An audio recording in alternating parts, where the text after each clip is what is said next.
It's Toby Ricketts here again, back with my series, my mini-series on how to provide better audio tracks for your clients as a voiceover artist. I'm starting outside today because today we are talking about the outside and the inside. Number 5 is room noise. I've called this because there are two types of room noise. There's the noise outside, listen to the trees. It's decidedly wintry here in New Zealand. We've got all the trees up there with the leaves blowing in the wind, and that causes noise. Rain is a problem sometimes, car noise is a problem, just general city noise. Other people in your house can be a problem. Luckily I've got my little studio here in the woods, so there's not too much car noise, not too much other people noise going on, but there is the noise of nature. So when we step inside here, cut most of that out, which is what we want. This is called soundproofing. It's keeping the outside noise from coming inside. The other problem noise is called room treatment. And when you're in a room, especially modern houses with this stuff on the wall, like drywall, jib, plywood, it's very reflective. So you go, ah, ah, ah. You can hear there's like ringing. It's a little bit live.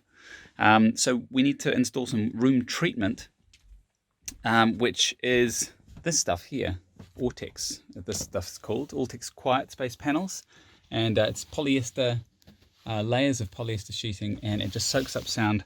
So if I go into this end and I go, bah, bah, it's really nice and quiet because this just soaks up all that sound. So as an audio engineer, if I get tracks that have car noise, rain on the roof, wind, or liveness, then it's not very useful. So as a voiceover artist, it's your job to cut all that out at the recording stage. Now, that doesn't mean you have to go out and buy $10,000 studio breaks or whisper them necessarily, although if you do want to do this as a full-time gig, then that might make sense. But what you can do when you're starting out is find a place which cuts out a lot of the outside noise, which is soundproofed, and this is often somewhere in the core of the house. This is under the stairs. It can be a walk-in wardrobe. These places are insulated from the sounds of the outside, so they're very good.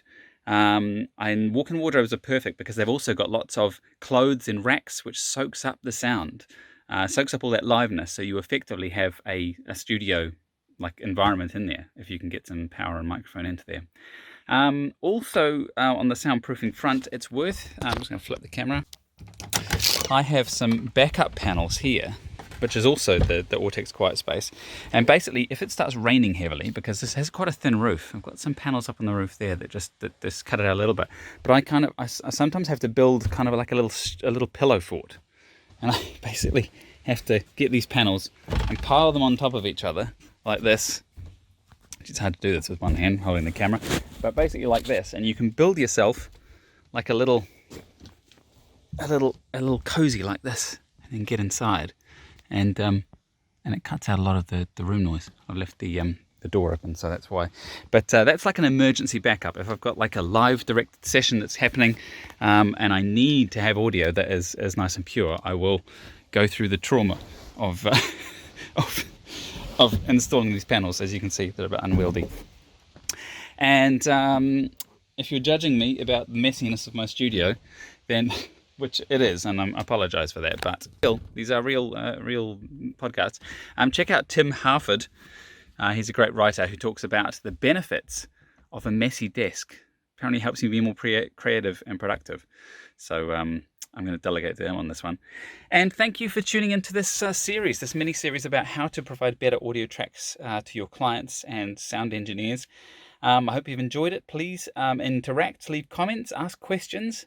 Because I love hearing from people who are enjoying these videos. So yeah, if you can give me a bit of feedback, that would be great. You can subscribe to my my video blog on YouTube, my voiceover channel, Toby Ricketts, just youtube.com/Toby Ricketts. Subscribe to that, and you can also find me at Gravy for the Brain Oceania, where I do tutoring, we do live script read-throughs and things like that. And check out my voiceover blog as well, tobyrickettsvoiceover.com/blog. There you go. There's all the channels. Cool. I'll catch you guys for the next mini-series. Thanks for tuning in.